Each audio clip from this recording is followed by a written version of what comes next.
nós estamos no ar com o Primavera Saúde. Hoje o nosso tema é atendimento de emergência. Para isso nós recebemos aqui no estúdio um médico de emergência, né, doutor Alexandre Costa. Sim. Xandão, doutor Xandão? Doutor Xandão, famoso. Seja bem-vindo, doutor. Obrigado, eu agradeço o convite aqui, a oportunidade de estar aqui com vocês, esclarecendo algumas dúvidas que a comunidade talvez seja importante para todo mundo estar sabendo aí no dia a dia. Tem muitas dúvidas e curiosidades, né, também sobre esse atendimento, né? E médico de emergência eu não conhecia como especialidade. É uma especialidade dentro da medicina? Hoje é médico emergencista, né? Que é uma qualificação que vem vindo, a gente da pessoal da Abramed veio brigando, e hoje ela é um RQE, ela é conhecida também como uma especialidade, como cardiologista, como pneumologista. É uma coisa que veio mais tardia no Brasil, no mundo. Isso já, o médico de emergência é visto assim com muito mais importância, haja visto que é a hora ouro do paciente, que a gente fala, é aqueles primeiros 60 minutos, que é onde o paciente ou vai morrer ou vai ter uma qualidade de atendimento, ou vai ser estabilizado para uma cirurgia, ou vai ser estabilizado para uma UTI. Então, na verdade, o médico de emergência é um pouquinho de todos os médicos, né? Tem que saber um pouquinho de cada sistema, né? Do pulmão, do coração, às vezes uma intervenção, uma cirurgia de uma descompressão de um pulmão ainda na sala de emergência. Então, na verdade, o médico de emergência sabe um pouquinho de cada uma dessas especialidades e que, digamos assim, trata e estabiliza para que depois o especialista possa dar continuidade no tratamento, né? Mas tem que ter um pensamento muito rápido, né? Porque são minutos preciosos, realmente. Verdade, sim, tem que ser uma coisa rápida, porque são segundos, você pode realmente perder aquele paciente naquele momento, né? Então a gente tem que assim, agir com rapidez, mas com serenidade para poder fazer um pensamento correto e não se perder no caminho, para acabar não perdendo ou complicando a vida daquele paciente, né? Bom, vamos lá, vamos começar a falar aí do atendimento de emergência, até esclarecer e de repente a população que nos assiste auxiliar vocês de alguma forma, claro, né? Porque às vezes na ânsia ali do momento, né, alguma situação de um acidente ou de algo que precisar chamar a emergência, às vezes a pessoa está tão abafada com aquela situação que às vezes até atrapalha um pouquinho, né? Verdade. Tem isso também. Verdade, assim, o que acontece? Às vezes no intuito da pessoa querer nos auxiliar, querer ajudar, querer, né, se deparou com um acidente, e isso é muito bom do ser humano, é querer ajudar, só que às vezes tem que saber como ajudar, né? Às vezes aquela frase, né, a famosa, o menos é mais, nesse caso é verdade também, sabe? Então, você que às vezes quer ajudar num acidente, primeiro de tudo, veja se aquela vítima está respirando, se ela está conseguindo se comunicar com você, para dizer onde é que está doendo, até para você saber para quem você vai ligar. Por exemplo, teve um acidente de automóvel e as pessoas estão presas dentro de um carro amassado, por exemplo, né? Então, assim, esse cara vai precisar do pessoal do SAMU, esse paciente, mas vai precisar do pessoal do bombeiro para desencarcerar também, para auxiliar. Então, tem que ser uma equipe multifatorial para a gente poder prestar esse atendimento. Isso também é importante na hora de para quem você vai ligar. Se é para o bombeiro, se é para o SAMU. Aí é uma situação interessante. Tu atuas no SAMU, né? Isso. Mas, e aí, como saber? Quem a gente chama? Existe realmente uma atribuição específica do bombeiro, do SAMU? Existe, na verdade, são dois telefones diferentes, já começa por aí. Então, assim, o SAMU trabalha no número 192, né, e o bombeiro no 193. Ambos são de extrema importância saber esses dois números. Na verdade, eu aconselho você de casa a colocar lá na sua geladeira, lá, 192, SAMU, 193, bombeiro, porque na hora do que der o pavor... Até isso pode sumir, né? Até isso some, tá? Então, assim, aconteceu um pai ou uma criança caiu dentro de casa e está desmaiada. Pode ter certeza, aquele ente querido talvez nem lembre do número 192, 193, para quem que eu ligo para pedir socorro. Então, coloque na geladeira da sua casa lá, porque você vai abrir todo dia a geladeira, você vai gravar, mesmo que você já esteja fora de casa, um dia você vai lembrar desse número, né? Então é bem importante isso. Quais as atribuições? Por exemplo, tá na beira da praia, tô lá na praia e, eu acho que o cara se afogou. Esse cara que está dentro da água vai precisar de um bombeiro para ir buscá-lo e trazer até a areia da praia, para iniciar os primeiros socorros pela própria equipe do bombeiro, que é muito bem treinada nisso também, para posteriormente precisar de um atendimento do SAMU. E caiu, foi no Serra do Rio do Rastro e caiu, por exemplo, daquele morro. Vai precisar de um atendimento com o bombeiro para fazer esse socorro, né? é um mal súbito, é uma coisa mais tranquila, o bombeiro consegue fazer com uma extrema tranquilidade esse tipo de atendimento. É uma suspeita de uma parada cardíaca, né? Esse paciente está, um sangramento, um corte com sangramento importante. Essa é uma atribuição da equipe do SAMU. Uma queimadura de grande importância, mas não é, né? Queimei meu dedo, na verdade você não precisa nem ligar nem para o bombeiro, nem para o SAMU. Você vai para o atendimento médico. Isso também é um problema. A comunidade às vezes aciona o SAMU, aciona o bombeiro por coisas que são pequenas, que não precisaria estar deslocando uma viatura de urgência e assim, aproveitar e deixar um recado para a comunidade que o quê? Não é a gente que não quer trabalhar, a gente não quer atender você, a gente quer atender todo mundo, mas nós temos uma frota, um número de viaturas muito pequenos em todo o Brasil. Então a gente precisa o quê? Direcionar essa energia para quem realmente está precisando. Então às vezes o bombeiro negou uma viatura ou o SAMU negou uma viatura, não fique bravo com o bombeiro, não fique bravo com o SAMU. Talvez naquele momento a gente não tivesse uma viatura para prestar esse atendimento, ou talvez aquela viatura possa fazer falta para um atendimento de uma coisa maior. Às vezes, alguém está com dor em casa. A gente entende o sofrimento daquela pessoa e entende o desespero do familiar também, né? De dor. Mas esse paciente pode ser colocado num táxi, pode ser colocado num Uber, pode ser colocado num carro de um vizinho. E que por mais que a ambulância esteja parada, se vocês deslocarem até lá e surgir uma outra situação... Perfeito. Não conseguem atender essa outra situação. É isso mesmo. Perfeita a colocação. É bem isso, sabe? Às vezes, vou deslocar uma viatura do bombeiro, vou deslocar uma viatura... Você tem que pensar primeiro, pode ter algum familiar meu, acontecer uma coisa grave com ele na mesma cidade que eu estou, e eu estou usando uma viatura por qualquer bobagem, um ente querido meu, inclusive, estar precisando daquela viatura e não vai estar disponível para atender. Então o fato da viatura, mas não mandou a viatura está parada, eu vi lá que está parada no batalhão. Aquela viatura é para estar parada, ela só é para sair para realmente atendimentos a qual ela é destinada, que são atendimentos mais graves, que são atendimentos com um risco iminente de vida, né? Ou coisas com um acidente automobilístico, um início de um fogo, por exemplo, tá pegando fogo na minha casa. É o bombeiro que vai fazer esse atendimento. Agora, acontece de a população entrar em contato e aumentar a situação para, de repente, como você falou, não é uma queimadurinha simples. De repente, teve uma queda, mas é algo que os pais conseguem resolver, enfim, de uma criança. Acontece de repente, ligar para o SAMU e está desacordado, ou, enfim, aumentar o caso para garantir a chegada da ambulância? Infelizmente, acontece isso, né, por algumas vezes. É frequente assim, não? Eu vou te dizer que uma certa frequência, né? E fica difícil para o pessoal do SAMU, o pessoal do COBOM do bombeiro, do outro lado da linha, né? Identificar que aquilo não é daquele grau. Aí eu, por exemplo, que sou um médico intervencionista do SAMU que trabalha na ambulância, chego no local, o paciente está desacordado, aí eu chego lá, encosto no peito, o paciente já automaticamente tipo assim, ele não estava desacordado. Vocês têm umas técnicas para descobrir se ele está... se é fingimento também. Com certeza, até porque a gente, na verdade, assim, existe uma escala de coma de Glasgow que vai me determinar o tipo de intervenção que eu vou fazer naquele paciente. Né? Então, faz um estímulo doloroso no externo, o paciente prontamente reage àquela dor. Perfeito, esse paciente vai ganhar uma nota na escala de coma de Glasgow, a qual ele vai dizer, beleza, ele não é grave como se parecia ser no primeiro momento, sabe? Então, assim, é importante que seja fiel, seja uma pessoa legal, ligue, realmente fale o que está precisando, porque nunca se esqueça, nesse momento, alguém pode estar mentindo para uma viatura, a gente deslocar essa viatura, eu estou atendendo alguém, e um dia que você precisar, ou um familiar seu precisar, essa viatura pode não estar disponível. Então, vamos usar a coisa com coerência, vamos usar a coisa assim, precisa de verdade? Liga, nós vamos prontamente e assim, nós vamos chegar o mais rápido possível para poder lhe ajudar, porque isso a gente faz de coração mesmo. Tanto nós do SAMU quanto o pessoal do bombeiro, a gente é dedicado àquilo que a gente faz e a gente realmente gosta do que a gente faz. Afinal, a gente se coloca em risco para salvar a vida de vocês aí do outro lado, né? Então, porque a gente realmente ama o que faz.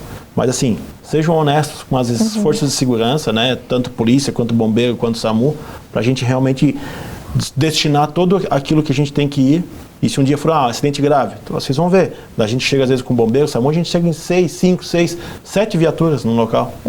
Porque às vezes é uma catástrofe de um acidente de grande monta, com várias vítimas. Então a gente vai deslocar. Imagina se acontece isso é uma mentira. Daqui a pouco a gente vai deslocar E essas 6, 7 não existe numa cidade só. Então nós vamos deslocar a região inteira para atender aquela ocorrência. Aí chega uma mentira, ou não era grave como imaginava, e aí acontece uma coisa grave lá do outro lado, imagina, todas aquelas regiões vão ficar desguarnecidas de viaturas para a gente poder atender. Então, assim, sejam honestos, sejam coerentes com a ligação, falem a verdade que nós vamos lá para ajudar vocês, com o maior prazer. E aí, nesse caso, por exemplo, né, se alguém chamar em casa para uma situação que realmente passou por telefone, que era algo além do que realmente é, vocês deslocam até lá, mas realmente é um deslocamento perdido.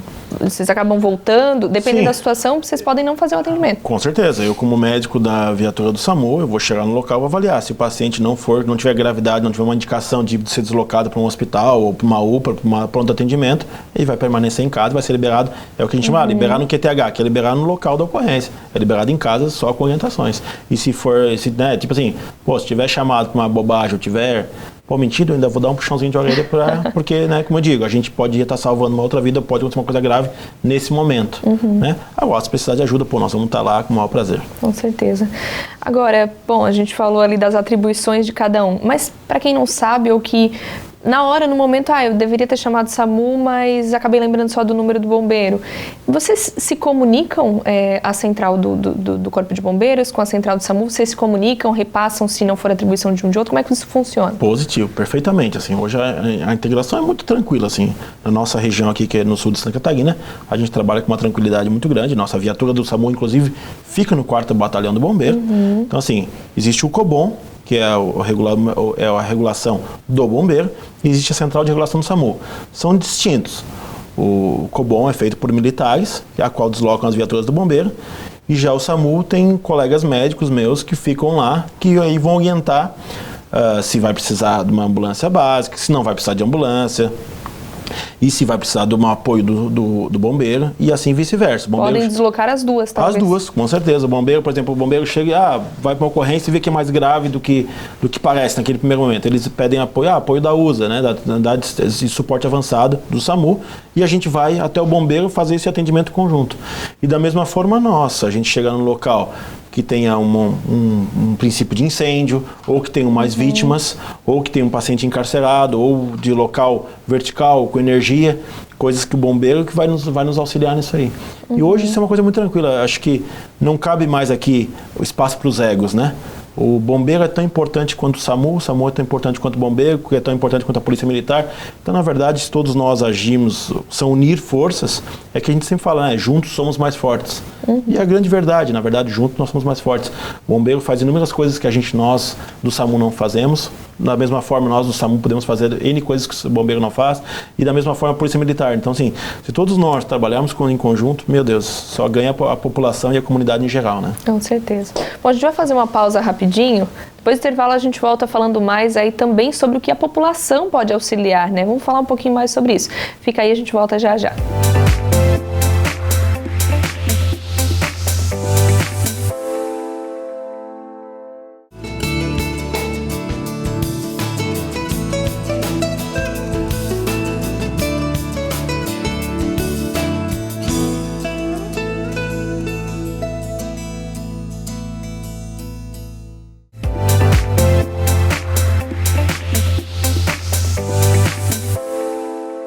Estamos de volta hoje falando sobre atendimento de emergência. Nós recebemos aqui no estúdio o Dr. Alexandre Xandão. Bom, nós já tiramos algumas dúvidas, né? Tenho certeza, da população aí de SAMU, Corpo de Bombeiros, quem chamar, o que a gente faz. Mas aí vamos começar, né? Estou em frente a um acidente, alguma situação que aconteceu, precisei chamar a emergência. Perfeito. Enquanto não chega a emergência, o que eu faço, né? Claro que cada situação é diferente, mas claro, que orientação a gente pode dar aí para a população para evitar problemas? Assim, o que acontece? Por exemplo, se você ligar para o SAMU, vai ter um colega médico que vai fazer esse atendimento, né? Então, assim, o SAMU, ele vai te prestar. Por exemplo, se ele se deparar que você chegou num local que teve uma parada cardiorrespiratória, o paciente está em parada cardíaca, né? O meu colega médico vai orientar que está mandando a viatura avançada, que nesse caso é a ambulância a qual eu trabalho, e vai orientar provavelmente você iniciar uma reanimação cardiopulmonar, que é você massagear, aquela que a gente vê nos seriados, massageia e tal. Claro que não tem muito choque, né? Nas televisões é muito choque. Aquilo são para 2 tipos específicos de parada cardíaca. A gente não sai chocando todo mundo. O pessoal tem tudo que é filme é choque, né? Na seriado aqui da Globo, é choque, tudo é choque. Então, na verdade, não é muito bem assim. É mais massagem, coisa nesse sentido.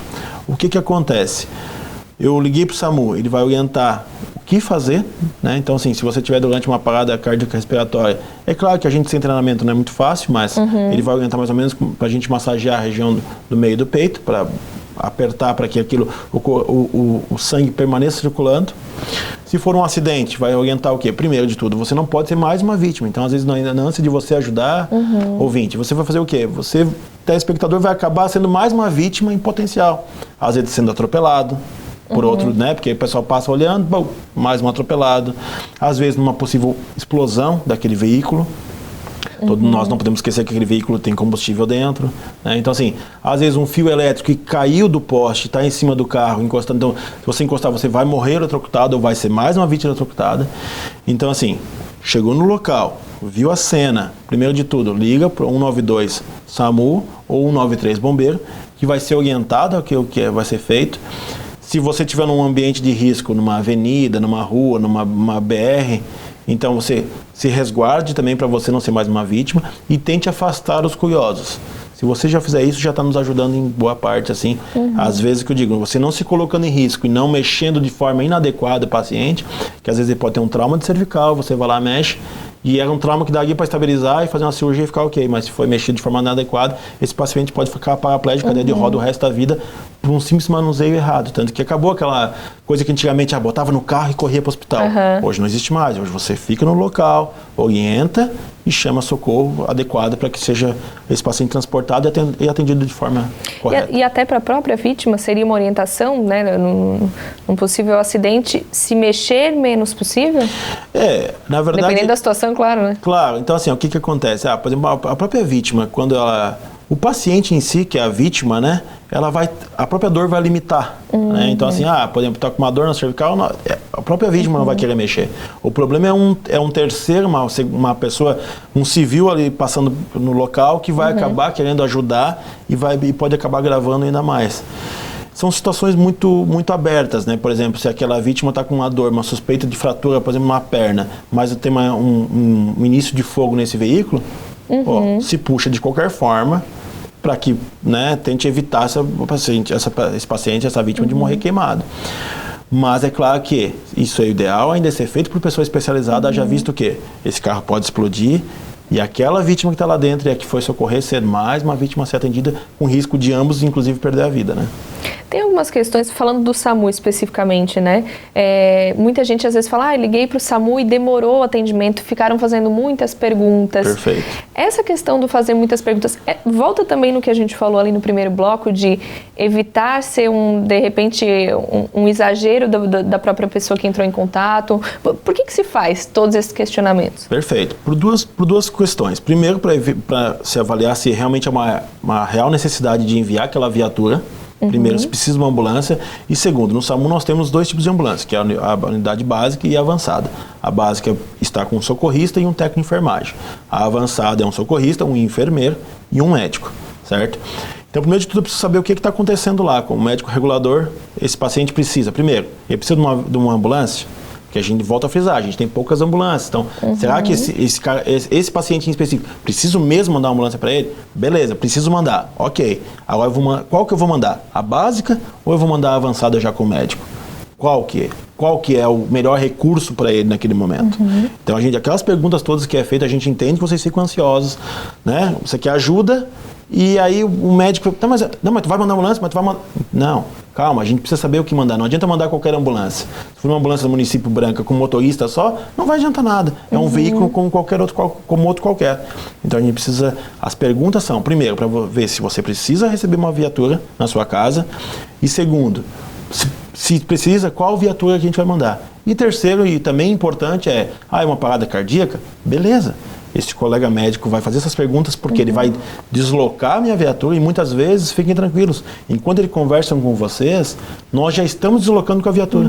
porque ele faz o acionamento pelo sistema, isso já dispara na minha viatura e a gente já está deslocando para sua casa. Esses dados que ele pegou por telefone, ele passa também para vocês? Tem um sistema para isso? Isso, a gente recebe tudo num tablet que é o qual tem todas as nossas informações. Outra coisa importante, às vezes você liga na ansiedade, você passa um endereço errado.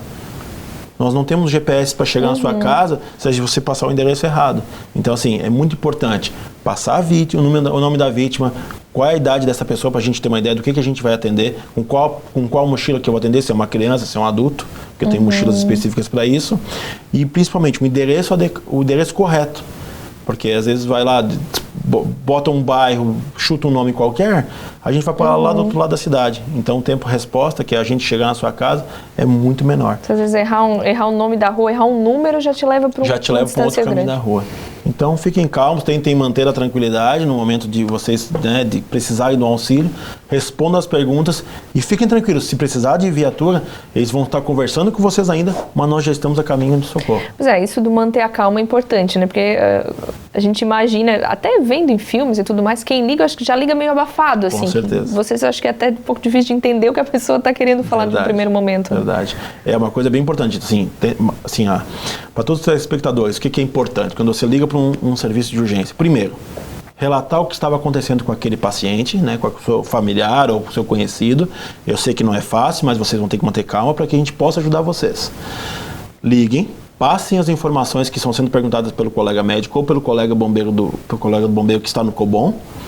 Ele vai deslocar essa viatura para uma cidade e aí vocês vão passar essas informações, que é isso sim. Aí nós vamos poder ajudar realmente aquela vítima, né? E às vezes tem gente que fala, né, fiquei 30 minutos no telefone, mas é que também num momento como esse, 5 minutos parecem 30, né? Com certeza, né? Nenhuma ligação vai durar isso, com toda certeza absoluta. Às vezes as ligações é a mesma coisa, a gente leva 7, 8 minutos para chegar no local. Meu Deus, vocês demoraram, parece que levaram quase 1 hora para chegar. E a gente tem, né, o J9, J10, isso também... Vocês acompanham isso? Nós temos uma estatística disso tudo. Nosso tempo resposta aqui na região do sul de Santa Catarina, a gente costuma ser menos de 10 minutos do tempo resposta. Então, assim, quando tem a real necessidade, obviamente, você mora mais deslocado do centro, ou mais longe nas extremidades, ou numa cidade que não tem uma viatura, que a gente vai deslocar de outro local, vai demorar mais. Então, você também tem que ter bom senso em relação a isso, né? E sempre nos receba com, assim, oriente, é na casa, já pede para algum vizinho, para algum familiar de vocês ficar lá na frente para acenar, porque às vezes tem as pessoas que ficam esperando para a gente dentro da casa, sem número, por exemplo.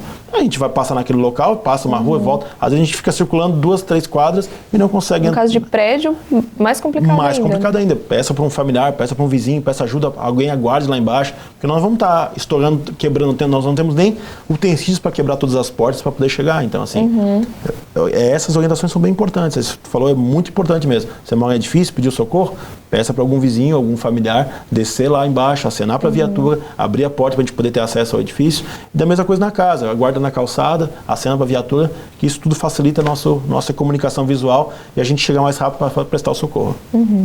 Bom, e aí para onde vocês levam a vítima, né? Porque hoje, por exemplo, falando aqui, né, do sul de Santa Catarina, nós temos muitos hospitais, e hospitais públicos, hospitais privados. Existe uma determinação para onde se levar? SAMU, por exemplo, deveria levar só para hospitais públicos, atendimento pelo SUS ou não? Na verdade, hoje, uma normativa no estado de Santa Catarina que podemos também levar para hospitais privados, né? Mas isso não é uma coisa assim do dia a dia. A gente costuma levar para hospitais públicos, né? Conforme for a gravidade, até para um UPA ou para um 24 horas, para prontos atendimentos de menor capacidade, que haja vista que não é um paciente grave que necessita um atendimento hospitalar terciário, por exemplo, né? Então, geralmente se encaminha, como é um serviço do SUS, a gente tende a encaminhar para o serviço do SUS também. Tem-se uma tendência de... bom, se vocês perguntam, por exemplo, para a vítima, e a vítima, não, eu quero ir para determinado hospital que é um hospital particular. Certo. Até porque, enfim, a pessoa acabou de sofrer um acidente, tem aquela impressão de que o atendimento será melhor, enfim, mas talvez ela não tenha nem condições de arcar com esse atendimento, né? Isso acontece também, né? Verdade, é que assim, o inicial de um atendimento, né, de um hospital privado tem um valor inicial muito pequeno que pode virar uma estratosfera, né? Pode o paciente porque nunca se sabe que tipo de atendimento e de exames que vai ter que fazer. Às vezes um paciente precisa migrar para uma UTI, e eu pego um paciente com 10 dias de UTI, essa conta pode ultrapassar na casa de 50, 60, 100 mil reais, talvez até do que estiver usando de antibiótico, coisas assim. Então a gente tende a levar para o SUS, e hoje a maioria dos hospitais que atendem SUS, a grande parte também tem a sua parte privada, então a questão de hotelaria, né? Um quarto melhor, enfim, com uma estrutura melhor.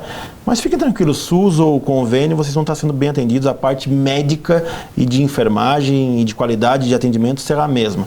É o que eu digo, é sempre aquele perfume a mais, né? Um hospital privado, uma parte privada, consegue dar um quarto com melhor qualidade, né? Uma TV com um serviço de TV a cabo, enfim. É o que eu digo, é só o perfume. Fiquem tranquilos, SUS ou convênio, o atendimento médico será o mesmo. Bom, doutor Alexandre, já se encaminhando para o fim da nossa entrevista, para a gente encerrar com umas dicas, né, pontuais. Aí, claro que a gente falou isso ao longo da entrevista, mas que dica a gente deixa para o pessoal que está em casa em relação a esse atendimento de emergência? Olha, uma dica para você, é aquilo que a gente conversou, mas eu vou reiterar. Tranquilidade. Se você se deparou com um acidente, se você está com algum ente querido precisando de auxílio, tente manter a maior calma possível. Ligue 192 ou 193, passe as informações daquela gravidade, o que está acontecendo com o paciente. Esteja perto da vítima, não dá para você acionar de um outro local sem saber, então isso é bem importante. Esteja perto da vítima, está respirando, estou olhando aqui, está respirando. Tá fazendo... Então assim, esteja perto, mantenha calma, ligue, passe as informações do paciente, o endereço da sua casa, com precisão, para que a gente possa chegar o quanto antes, e fique tranquilo que nós vamos estar indo a caminho para ajudar se preciso for. Tá certo. Doutor, obrigada. Parabéns pelo trabalho que vocês fazem e por essa calma que se tem que ter, né, nesses minutos, nesses segundos que são fundamentais. Atendimento de emergência, com certeza, não é fácil. Não é fácil, mas é muito prazeroso. A gente consegue ajudar muitas pessoas, salvar muitas vidas, então isso, sabe, realmente não tem valor. Então, eu agradeço a oportunidade de estar aqui conversando com vocês, agradeço aos telespectadores em casa também, a toda a equipe que está dando suporte aqui também no estúdio. Obrigado e é um prazer estar com vocês aqui. Prazer recebê-lo aqui no estúdio. Para você que está em casa, gostou dessas dicas? Espero, né? A gente espera, claro, que você não precise utilizá-las, né? De preferência, principalmente com as pessoas próximas, mas se precisar, já sabe como agir. Tranquilidade, né? E com certeza vai ter uma equipe incrível preparada para atender vocês. A gente vai ficando por aqui com o Primavera Saúde. A gente volta na semana que vem com mais saúde, bem-estar e qualidade de vida aqui na TV Primavera. Até lá!